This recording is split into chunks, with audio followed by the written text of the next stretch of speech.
prazer de receber mais uma vez Daniel Calazans, que é professor, instrutor, autor de livros, palestrante na cidade de São Paulo. Márcio Rodrigues, mestre em Direito e Hermenêutica, especialista em Direito Público e Privado, também autor de livros, professor universitário. Temos também Rubens Andrade, filósofo, professor universitário, com experiência na legislatura da cidade do Rio de Janeiro, autor de livros também. A todos, sejam muito bem-vindos.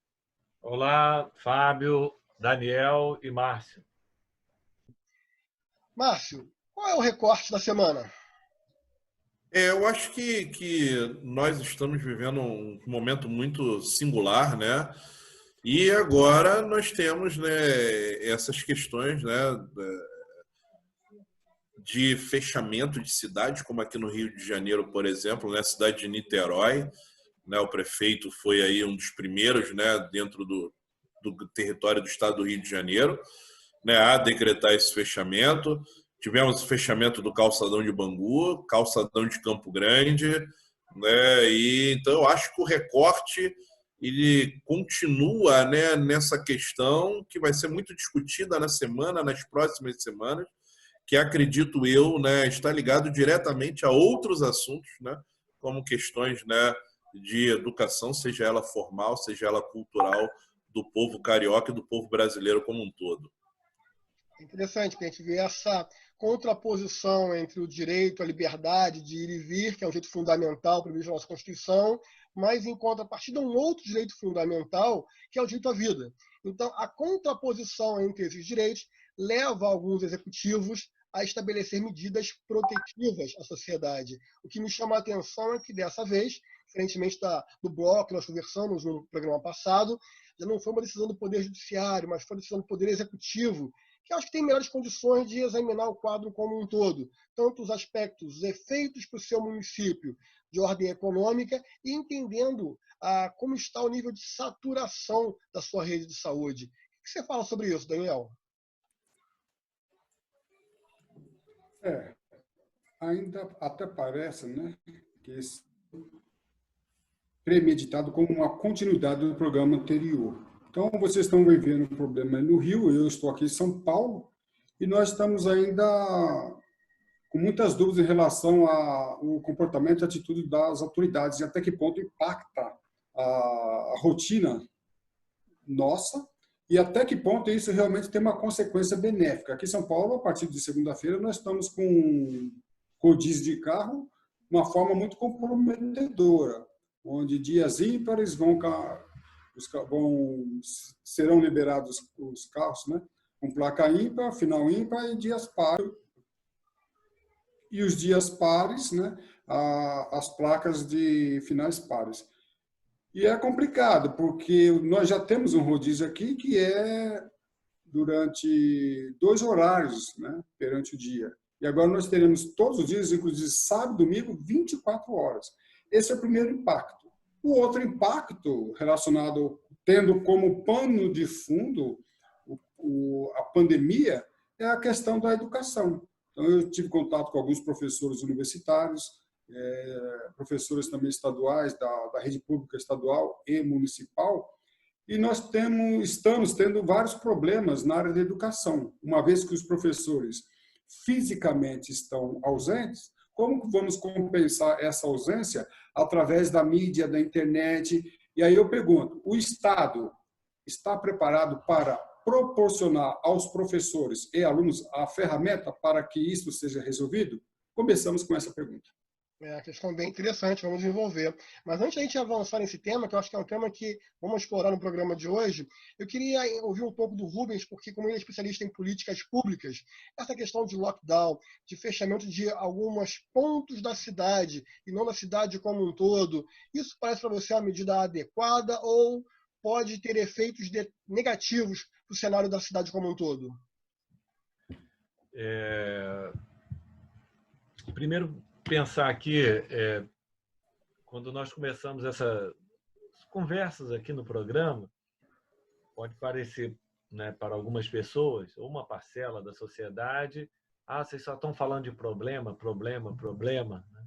Porque como se o problema não fizesse parte da nossa vida e buscasse solução.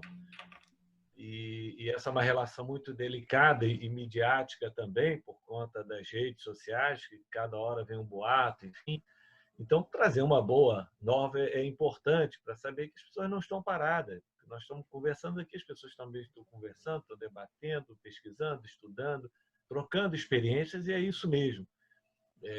No nosso programa anterior, o Daniel levantou a questão da ciência, né, das pesquisas, enfim. Então, dando uma consultada aqui na revista Exame, já são 182 remédios e 99 vacinas em teste. Isso é ciência. Então, é uma boa nova, né, para poder chegar, e são estudos também anteriores. Tá? Então, a percepção que eu tenho do momento, Fábio, nós estamos, o Márcio levantou essa questão, entrando num outro patamar. Aí é uma percepção minha, e eu não sei se é pensado como um modelo, né, de aplicação, ou seja, nós não começamos pelo confinamento. Parece que são medidas que vão homeopaticamente sendo implementadas para ver a reação da sociedade e medindo e vendo a resposta. Mas hoje no Estadão fala isso, no 85% a 90% de UTI lotada, significa a necessidade de apontar para um confinamento. Entendeu? Hoje, do ponto de vista psicológico, da organização da vida, da estrutura que as pessoas, ou grande parte, montou, pode se tornar factível. Mas em situações como, por exemplo, Manaus, vendo lá a entrevista do prefeito Virgílio, né, no UOL essa semana, ele considera um desespero, porque lá virou uma situação caótica, e como você faz esse controle diante de uma parcela da população nas ruas, lutando lá pela vida, ou sobrevivência e tudo mais. Mas quando nós temos aqui Niterói, que por sinal tem se destacado aí na televisão, em vários programas, pelas medidas, um dos primeiros casos de óbito, né? E na zona oeste da cidade do Rio de Janeiro, que é quase a metade do território da cidade do Rio de Janeiro, com quase 2 milhões de habitantes, em 2 calçadões, né? Só para você ter uma ideia aqui, Campo Grande tem menos pessoas testadas, constatando que estão o vírus, do que Copacabana ou Barra. Mas hoje já está disputando o primeiro lugar, disputando o que eu digo no sentido assim, de ocupar o primeiro lugar em óbitos. Então, é uma situação delicada e provavelmente estamos caminhando para essa situação que, quem sabe, tivesse começado lá atrás, mas os impactos dentro da sociedade poderiam, né, ser muito maiores. Então, é um desafio a ser enfrentado e uma coordenação, né, principalmente do Poder Executivo, que lá está sendo feito com a Guarda Municipal e parece estar dando um resultado. Essa questão se levantou aí da corrida para o bem, vários medicamentos sendo já testados, desenvolvidos, ainda que de forma... E aí eu vou aproveitar o gancho que o Daniel Calazans deu em programas passados, que depois eu vou colocar aqui no card do nosso canal, para o youtuber que não acompanhou, a ideia de reatividade, proatividade, preditividade. A gente percebe que, embora a indústria farmacêutica está reativa nesse aspecto, mas são os momentos de maior dificuldade dos seres humanos, os momentos de pandemia, o pós-guerra, onde há também um desenvolvimento da ciência sempre em prol da sociedade. Foi assim no pós-guerra, onde o avião desenvolvido, aprimorado como elemento essencial para o resultado da guerra, pós-guerra ele foi usado para integrar distâncias, para salvar vidas, teve um outro uso. Então a gente espera que agora a ciência possa desenvolver e encontrar medicamentos que rapidamente reajam e proativamente já se programem para eventuais recorrências, novas ondas e novas mutações. A gente espera que não aconteça, mas temos que nos precaver para isso. Queria aproveitar o gancho que o Daniel levantou no bloco de hoje sobre a questão da educação. Então, hoje a gente vive aí uma palavra que virou febre em todas as mídias, que é o novo normal. Eu acho que o mundo tem um divisor de águas, o mundo moderno, em relação ao mundo antes do coronavírus e pós-coronavírus. Como é que vocês todos que são professores, como é que vocês têm enfrentado essa questão da educação, de transmitir o conhecimento, de manter a reflexão crítica com seus alunos nesse momento de pandemia? Começo com você, Daniel. Vou fazer menção aqui, caros colegas, do Roger Cousinet, que foi um educador francês.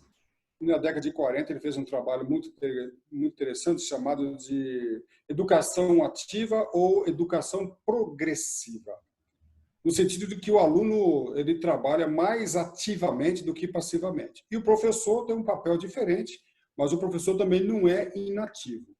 E nesse contexto atual, que eu tenho para mim que vai deixar um legado para o futuro, nós vemos que não estamos preparados.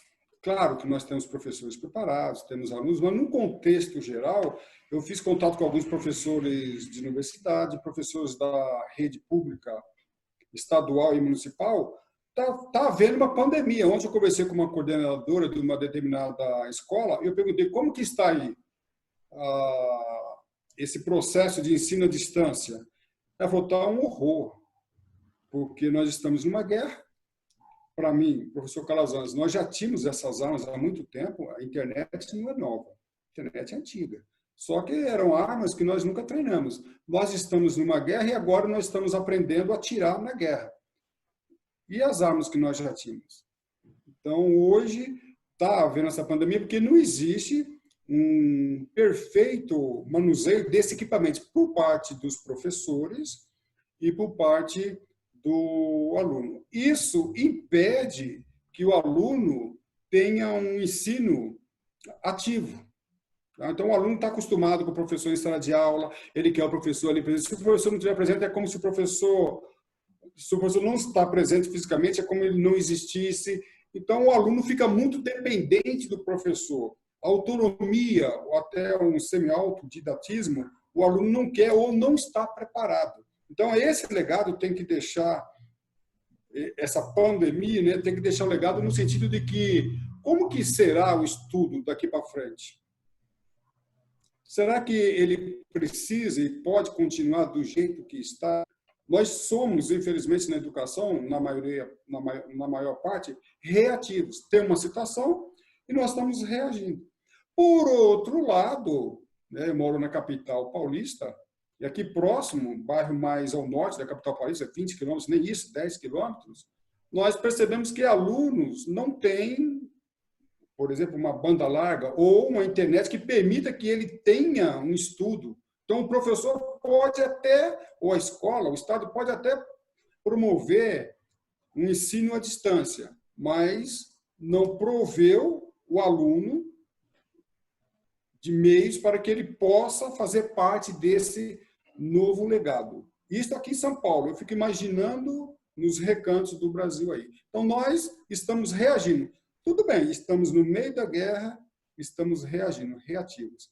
A pergunta é, quando essa guerra acabar, a pandemia acabar, nós vamos voltar ao normal sem que nos preparemos para um futuro melhor, principalmente na área da educação, mudando a filosofia de professores, mudando a filosofia de alunos, que ele precisa ter uma educação progressiva, uma educação ativa, e a infraestrutura governamental provendo meios para que nós, professores e os alunos, possam avançar com aquilo que é requisitado e necessário. É isso. Interessante. Você, internauta, deixa seu comentário. Fala como é que é a educação na sua região, no seu estado. Nós aqui temos um recorte de áreas metropolitanas, de grandes centros urbanos. Rio de Janeiro, São Paulo, capital. E é lógico que a realidade de cada recanto do Brasil ela é peculiar, ela é singular. Márcio, Rubens, vocês são professores universitários também, das maiores faculdades do Rio de Janeiro. Márcio, como é que tem sido a sua realidade? Você, enquanto professor, seus colegas professores, os seus pares e os seus alunos. Tem sido um processo fácil ou é um aprendizado a cada encontro? Fábio, tem sido um aprendizado a cada encontro, né? Nós estamos a cada encontro descobrindo e redescobrindo, né, a maneira de trabalhar, né? No nosso caso, nós, os professores, né? E os alunos, uma nova maneira, um novo olhar sobre a educação, sobretudo a educação de terceiro grau.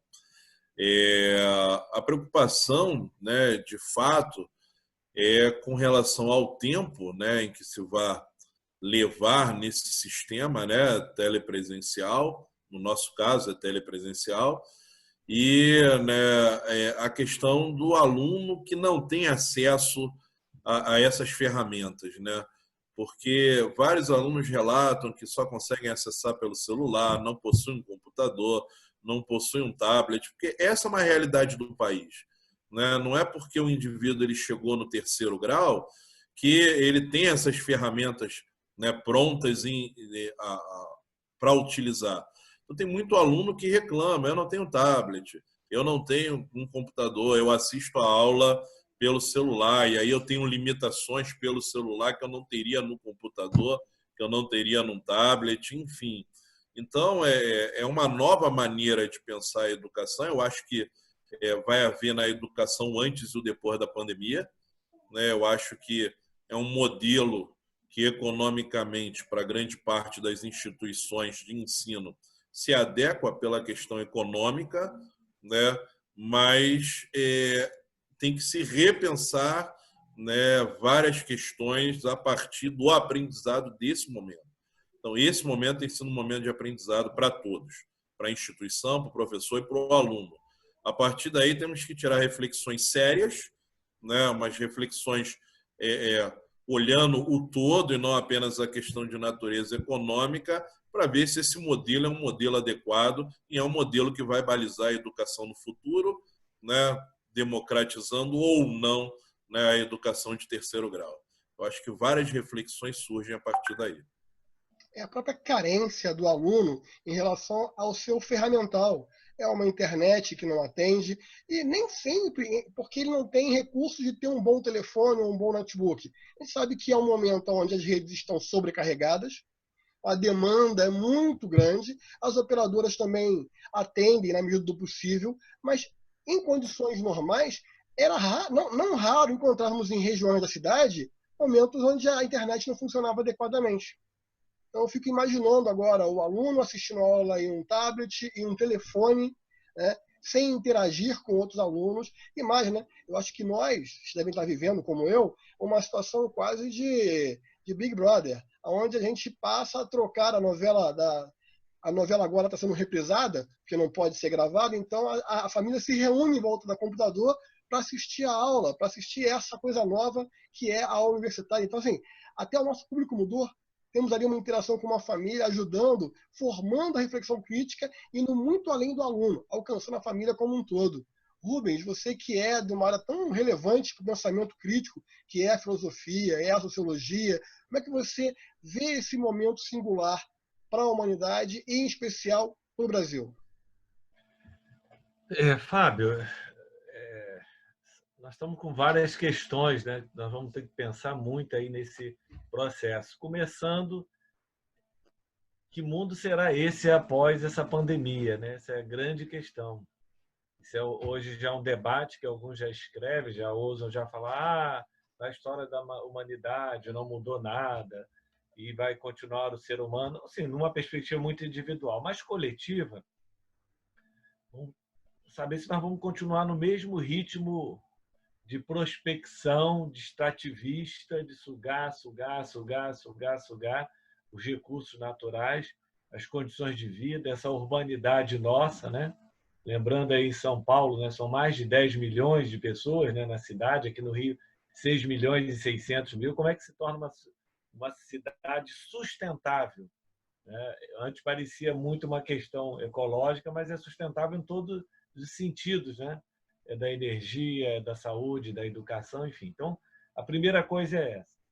A segunda, do ponto de vista amplo, o ensino à distância ele já ocorre em algumas disciplinas, né? O EAD.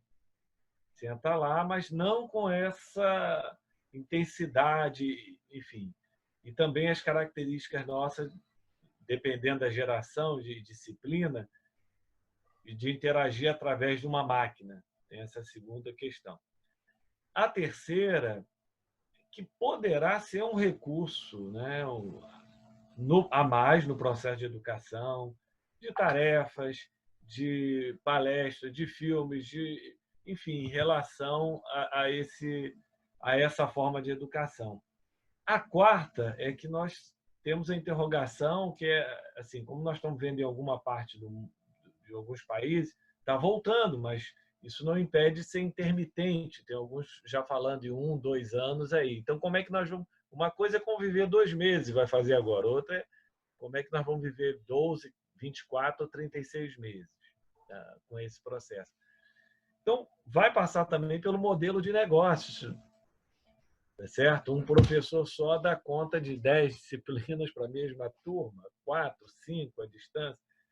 E como isso vai ser reativo pelos alunos? Eu vou ficar falando com máquina, estudando, eu quero presença, eu quero estar ali no dia a dia, enfim. Então, são várias questões. Agora, é um caminho, penso hoje, complementar, não sabemos lá no futuro, 20, 30 anos mais à frente, e que nós vamos ter que aprender a fazer um bom uso como ferramenta, como instrumento de aprendizagem. Mas não dá simplesmente falar, vai ser assim, né? Como é que muda, né? Isso é muito interessante para que a gente pudesse ver junto às instituições como é que está tendo esse retorno dos alunos, como é que eles estão se sentindo em relação a esse processo de aprendizagem, de estudo e de avaliação também. Enfim, provavelmente nós vamos ter, imagina esse primeiro semestre, quem tem que concluir curso, tem que ir à banca fazendo aqui como nós estamos fazendo também. Pode ser um recurso interessante. Você grava, corrige, manda rever. Enfim, é um novo processo. Agora, quanto aí volta a questão econômica, que o Daniel falou, o Márcio tocou também, e aqui no Rio estavam prevendo possibilitar esses alunos a conectividade, não vai ter jeito, né? Ou um equipamento para os alunos, viabilizar isso, para que eles possam usar, como se estivesse dando o livro, né? Dar o equipamento e a conectividade para eles poderem usar também. Se for isso, nós vamos trabalhar aí para fazer uma inclusão digital, né? Também. Então, vamos ver por esse lado bom na rede pública, né? O ser humano ele é muito plástico, ele consegue se adaptar às situações, às adversidades, com o intuito de superação. Eu tenho acompanhado na faculdade que eu leciono que o poder de reação foi muito rápido. Em cerca de 10 dias, já estávamos em condições de voltar às aulas, em condições não normais, mas enfrentando esse momento tão complexo. Então, eu acho que aquelas faculdades que são aquelas mais preparadas, com um time de TI, com um time de professores, com alunos comprometidos, estão conseguindo sim pegar a situação e, dentro do possível, estabelecer aí um funcionamento adequado. A minha preocupação maior hoje é com o ensino fundamental e com o ensino médio, né? Esses professores que nós sabemos que saem trabalham em 2, 3, 4 escolas para poder fomentar uma renda e agora eles tem várias turmas, tem que preparar materiais diferentes, envolver os alunos que estão numa fase cognitiva complexa, em que a interação com outros seres humanos faz parte do processo de ensino-aprendizagem também, até como forma de nós nos comportarmos perante a sociedade, enquanto cidadãos, enquanto solidários, e não de forma individualista em um quarto, em uma parede. Daniel, como é que você vê o ensino fundamental, o ensino médio, nesse momento? Lógico, torcendo que seja uma fase breve, mas como o Rubens falou, também temos que estar atentos e preparados para não ter o segundo round. Se o primeiro round a gente apanhou muito, o segundo round a gente tem que entrar, pelo menos em condição de ter uma batalha mais justa.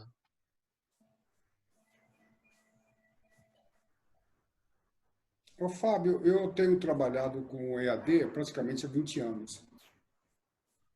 No ensino, principalmente superior, mas não só superior, ensino técnico e assim por diante.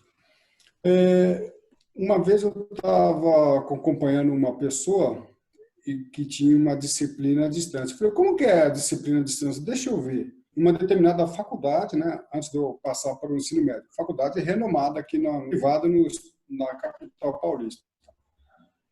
E a disciplina baseava assim, ela acessava a internet, um PDF, fazia um resumo, essa era a matéria. Falei, cara, você vai estudar a matéria durante um semestre dessa maneira, olhando PDF disponibilizado e fazendo um resumo? Isso não é ensino à distância. Isso numa faculdade renomada.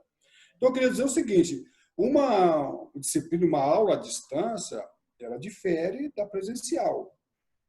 E nós precisamos compensar essa diferença, né, da presença física, de fazer com que a aula seja muito atraente, seja eficiente e eficaz. Eu posso dizer, a verdade, isso não é tão fácil assim. Preparar uma aula à distância requer muita destreza, dedicação do professor, e, em certas situações, uma dedicação muito maior do que a própria aula presencial. Para isto, ele tem que estar munido de muitas ferramentas. Em se tratando da escola fundamental, no ensino médio, ontem eu estive conversando com uma coordenadora de uma escola aqui pública aqui em São Paulo, e eu perguntei para ela como que estão as coisas aí. Você como coordenadora, as professoras, e ela deu um exemplo da realidade, repito, capital paulista. Ela falou, então, eu estou preparando os professores para prepararem as aulas e eles vêm aqui para ter aula comigo para eu preparar. Só que a nossa mídia, toda a parte de TI, não está funcionando. Então, eu ensino o professor a preparar uma aula sem que eu tenha todo esse equipamento. Essa é a realidade.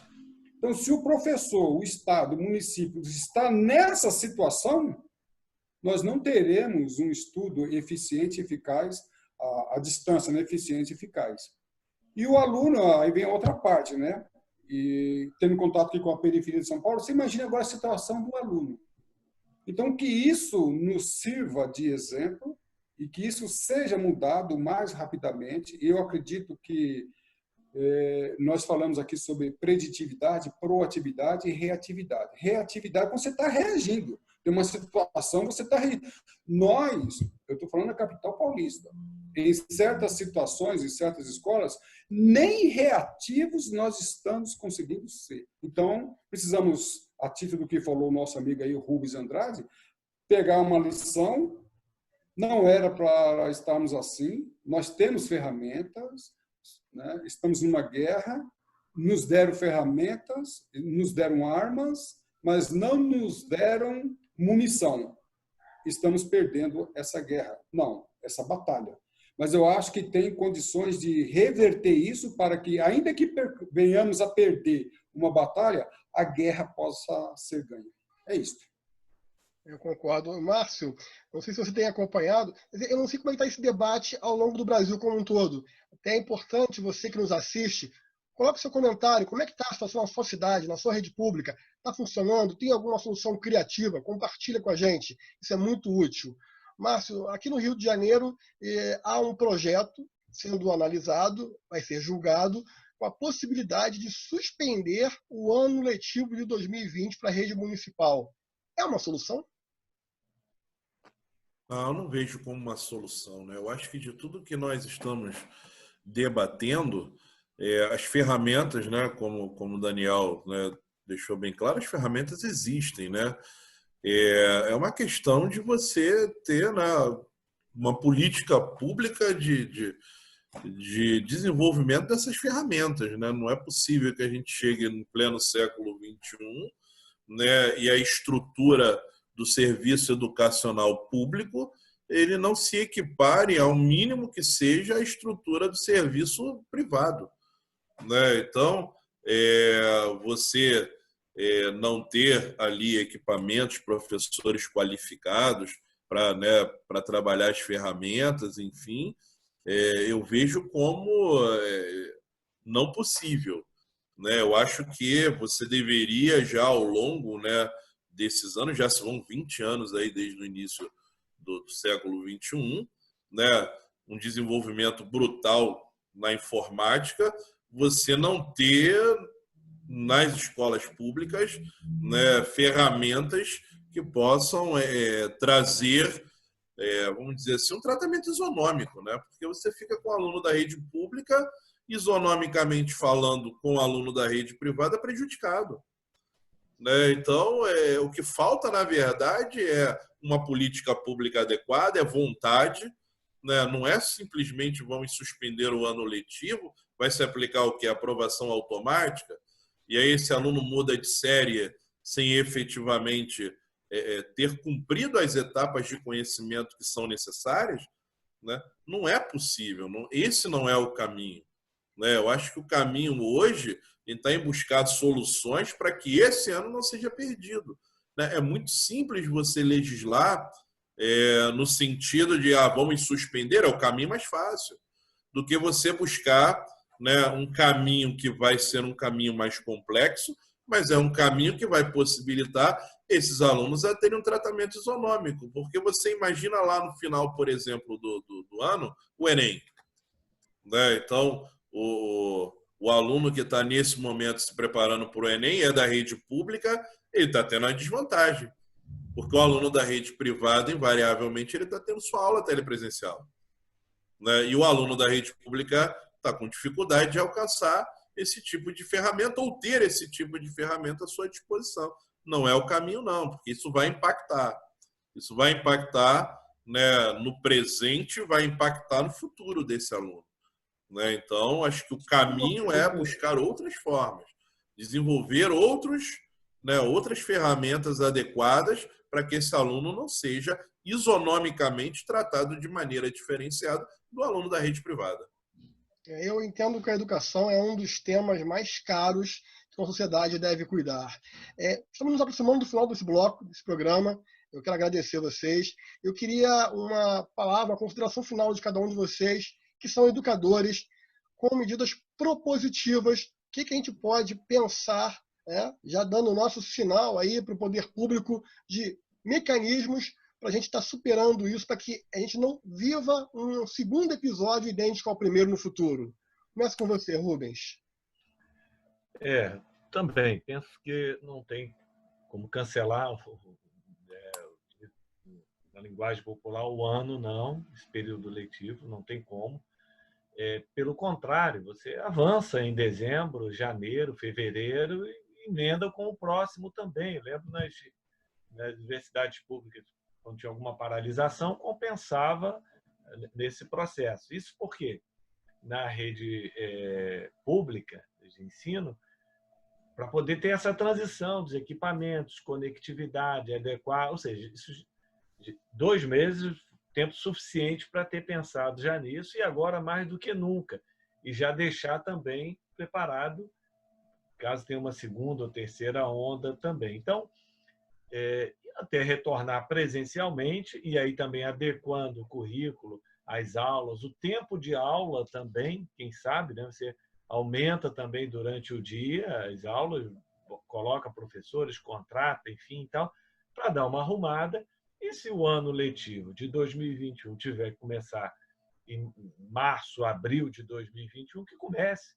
E tu vai balançando e compensando em julho, no processo ali, e dezembro, enfim, sem prejudicar os alunos. Isso é matemático, isso é possível e viável. Agora, a decisão é política, no sentido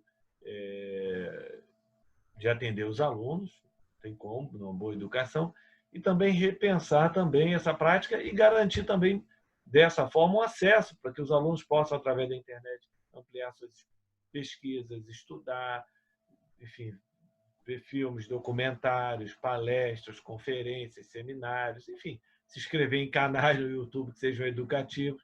Então, nós temos que transformar o limão em limonada, né? Como diz aí na linguagem popular. Então, é uma oportunidade de avançar frente ao atraso que nós vivenciamos. E agradecer aí mais uma vez o convite de participar aqui com vocês. Daniel, você com a tua larga experiência no ensino remoto, no ensino à distância, em considerações finais aí, o que a gente pode propositivamente contribuir para a sociedade? O professor não pode ser eliminado do processo ensino-aprendizagem. Contudo, nós podemos entender, e vimos isso, que o professor pode, em parte do processo ensino-aprendizagem, estar ausente fisicamente. fazendo com que o aluno passe a ter uma educação ativa, uma educação progressiva, assim como dizem Roger e Cousinet. Para isto, o governo tem que prover recursos, ainda que por intermédio da iniciativa privada. Então, nós não podemos, hoje, principalmente na rede pública, prover um estudo ativo para que o aluno venha progredir, ter uma outra mentalidade, uma outra concepção com essa estrutura que o Brasil oferece, infelizmente. Mas está aí um bom ensino, e divergindo um pouquinho do Rubens, onde ele alega fazer uma limonada com limão, eu iria utilizar uma concepção preditiva. Na situação pela qual estamos passando, cabe-nos a usar o limão e fazer uma laranjada. É isso, pessoal. Muito bom, muito bom. Márcio, e para finalizar, mas eu também, a sua experiência aí na educação, são mais de 20 anos no ensino superior. O que você pode, com saudação final, comentar? A preocupação, né, acho que o ensino superior, né, pelo perfil do nosso aluno, né, de ensino superior, a gente conseguiu, de certa maneira, superar. A preocupação que fica é com a educação infantil, ensino médio, ensino fundamental. Eu acredito que políticas públicas firmes, pensando de maneira, né, proativa, né, não reagindo, né, apenas, né, da maneira reativa, eu acho que poderá, no futuro, suplantar eventuais crises, né? Essa, infelizmente, não vai ser a única, né? Você tem um programa ali no Netflix falando de pandemia, né? Inclusive dizendo que a próxima pandemia seria uma pandemia como essa, né? Não é a primeira, não vai ser a última, né? Então, que se tire as lições necessárias, não se paralise o estudo das crianças, né? E que se possa dar condições iguais tanto no ensino público quanto no ensino particular. Que a educação seja aí uma prioridade de todos os governantes em todos os níveis, municipal, estadual, federal. Lembrando que esse aluno hoje, esse jovem que está no ensino fundamental, que está no ensino médio, será a próxima safra que vai chegar na mão de vocês no ensino superior. E tem que chegar com qualidade, para que vocês possam aprimorar e entregar um bom ensino para o mercado, que é o que nós precisamos. Quero agradecer muito o de vocês. Realmente foi um tema interessante, um tema importante. Discutimos aqui problemas, mas buscando uma solução. E isso é que é o objetivo do nosso programa. O objetivo dos nossos encontros é esse. É refletir, divergindo ou convergindo, mas sempre com respeito, com consideração e imaginando um país melhor. Muito obrigado, Rubens. Muito obrigado, Daniel. Muito obrigado, Márcio. Muito obrigado você que nos assistiu, nos acompanhou até aqui. Deixe de curtir o vídeo, se inscreva no canal, participe, interaja. Isso tudo é feito para vocês. Muito obrigado. Até a próxima.